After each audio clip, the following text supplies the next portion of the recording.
Larry Lujack, Larry Lujack, Larry Lujack, Larry Lujack, Super Jock. Today's letter is from Prospect Heights. Woman's name is Lynn Ekblad, who writes, Dear Mr. Lujack, you are a talented disc jockey. I really love your animal stories. I think they are the best thing on the radio. But, always got to be a but. I was very disappointed the other morning when on Animal Stories you said that according to the Bible, Cain killed Abel with the jawbone of an ass. Wrong, Lair. In Genesis chapter 4, verse 8, the Bible clearly says that Cain merely killed Abel. It does not say with what. And she quotes from the Bible here. And it came about when they were in the field that Cain rose up against Abel his brother and killed him. End of quote. Perhaps, Larry, you meant to refer to the story of Samson in Judges chapter 15, verse 15, where Samson killed 1,000 Philistines with the jawbone of an ass. Good average. White Sox could use him this afternoon. I hope you'll correct this with your audience. Sincerely and best wishes, Lynn Ekblad. Well, that awfully picky, Lynn, minor error. I suppose you're right. I was going to check that out with our resident religious authority, some say fanatic, Jeff Hendricks, and I went to the newsroom and I was going to ask him about that. But he was on the telephone. So I asked the other guys in there if we had a Bible around here any place. And they said, no, but we got the latest Hustler. You want to check it out? But the more I think about it, the more I think you're right. I mean, I have read the Bible, you know. But the trouble was, see, I read it all at one time, from beginning to end, when I was on vacation once. I just started at the beginning, read about 10 hours a day for 10 days or 2 weeks. Both Old and New Testaments, from beginning to end. See, and when you do that, your retention suffers a little bit, and perhaps you get things a little mixed up. But it's all coming back to me now. I remember how they were out in a field playing golf, Cain and Abel landed in the trap. That's what happened. And he was going to do an explosion shot onto the green. Only the first swing, he whiffed, but he didn't count it. He didn't count it as a stroke, and that made Cain mad, whereupon Cain took his sand wedge from him and slew him. That was the way it went, which is, in my book, justifiable homicide when some guy doesn't count a whiff. 89 WLS. So, sand wedge, jawbone of an ass, what's the difference? It's 20 minutes past 8 at WLS. Whoa, WLS, Music Radio. Larry Lujack in the morning. Who on the phone? Hello? Hello. Hello. Hello. Hi. Hi. What did you want? I want you to play Dust in the Wind. Oh, you do? Yes. Mm-hmm. Well, that's a good idea. I think I'll play it for you. Thank you. Okay, thanks for calling. All right. Bah. Bye. 57 degrees at WLS. Sunshine all day today with a high of 65, but it is going to be a little cooler near the lake. 19 before 9 at WLS. Dust in the Wind. WLS.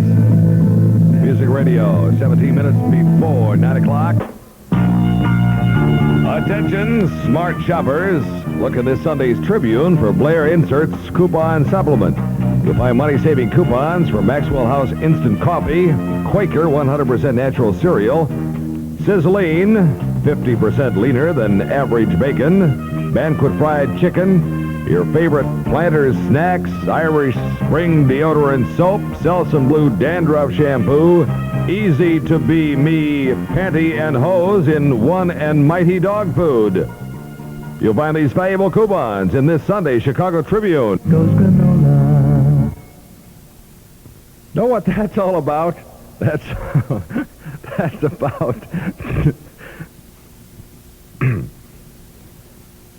let's regain our composure here. Do you know what that's all about? That's about Nature Valley granola bars. Mm-hmm.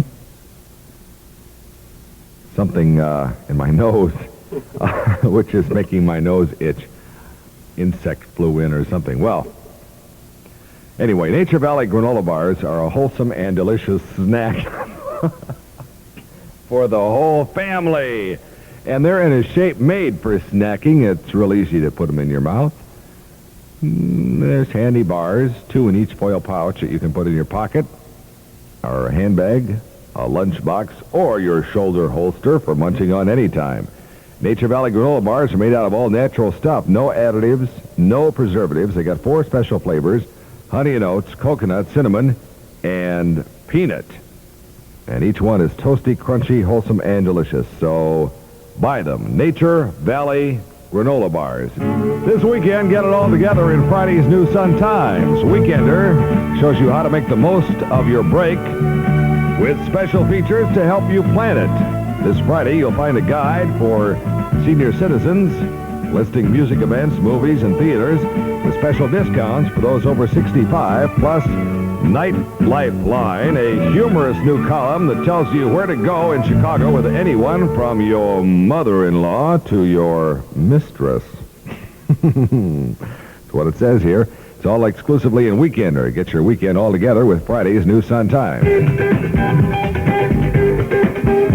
If you're a midterm graduate, this time next year, you could be skiing in the Alps or fishing in the Rockies, surfing in Hawaii. Reserve your travel today. Your Army representative can make your reservations for after graduation. Select your job, your training, and your travel now. Just think, 1 year from today, or sooner if you choose, you can travel with the people who have joined the Army. Join the people. Sponsored by the Army of the United States of America. It's 15 minutes before 10. Time for America. Time for America's favorite radio program. Well, hi, kids.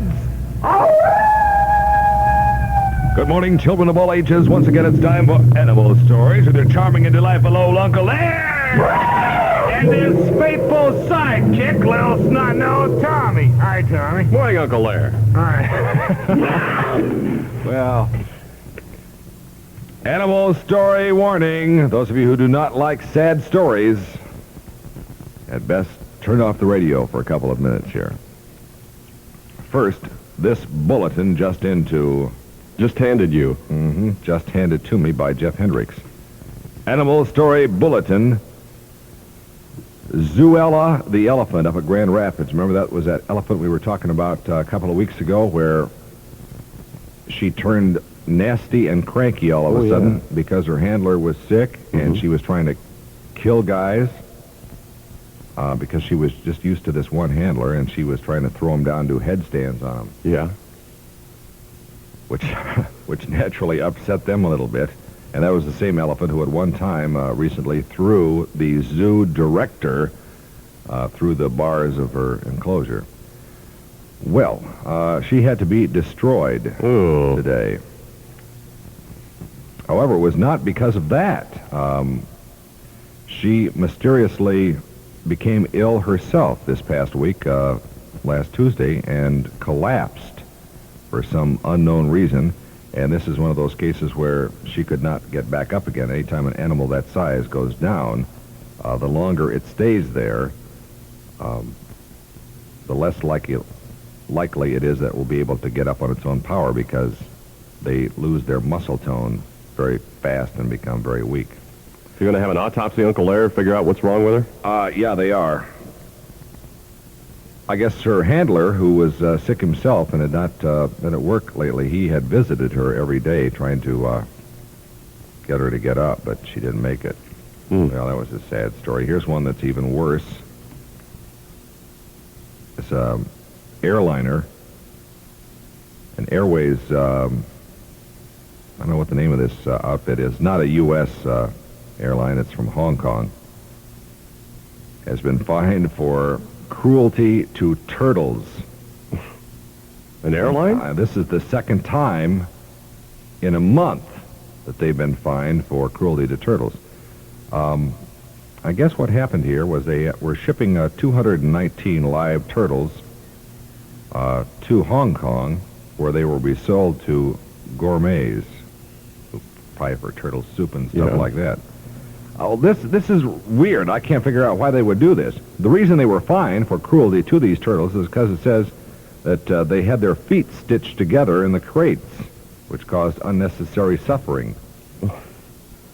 Feet? Why would they do that? I don't know. I guess probably to keep them from moving around or something. Well, that would do that. Well, certainly. It seemed to me a better way to do it if you want to do that would be to just, them little holes in the shell where their feet come out, just put some adhesive tape over there so their feet couldn't come out or something. Then they couldn't move. Yeah. Or maybe they wanted the feet out of the holes for some reason. Huh. Well, that's weird. They only fined him $260. They should have been fined more than that. That's shocking and outrageous. And appalling. I am appalled by it. Right, little Tommy? Well, here's on the lighter side this morning. Yeah. Here's a story about an attack chicken. This woman who was a political worker was going around the neighborhood signing up voters, and said she walked up to this one house and this chicken flew in her face and was attacking her. And she says she wasn't afraid at first because she'd been around chickens before, but this one just kept coming back. Drove her back out into the lawn and into ankle-deep mud before the owner came out and made it heel. Was she a Democrat or Republican? Does it say? Heel chicken. I don't know. I don't care. Well, that's all the time we have for animal stories this morning. The owner of the chicken said that she kept an attacked chicken because she didn't have enough money for an attacked dog. The way it says here on Zoella the elephant, all week they've been taking blood samples and urine samples to determine the cause of her collapse. I wonder what one uses for urine sample for an elephant. Probably a tub. Certainly not an old used medicine thing at all. That's all the time we have for animal stories this morning. Boys and girls, tune in again at the same time tomorrow for more highly acclaimed, world-renowned animal stories with their Probably charming a good thing they didn't have to take another kind of sample in, too. and delightful, real macho old Uncle Lair. And his sidekick, little Tommy. Until then, this is both of us. Him and me. Saying, So long! Mr. Edwards is next. Be listening because if you send in your entry, you might hear your name and you could win a Ford LTD at any moment. Larry Lujack from Chicago at 3 minutes before 10. And I love you. Music Radio WLS Chicago.